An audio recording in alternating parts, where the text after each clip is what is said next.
પણ પછી એવું થયું કે ટર્નિંગ સાયકલ આવી જે 2014 થી 2000. જય સ્વામિનારાયણ. દરેક રવિવારની સવાર હવે રવિભાઈના સથવારે.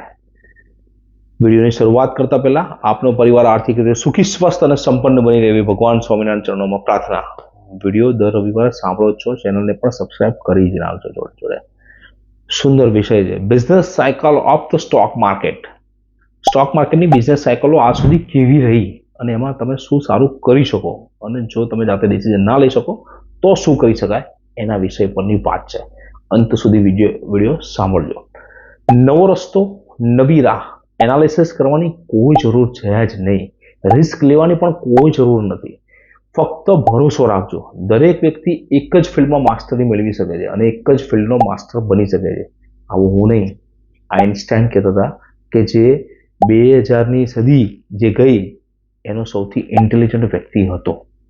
2003થી 2007ના વર્ષની અંદર ઇન્ફ્રા સાયકલ હતી. ઇન્ફ્રા સાયકલની અંદર મેટલ, કેપિટલ ગુડ્સ, ઓટો અને પીએસયુ સેક્ટરની કંપનીઓ ચાલતી હતી.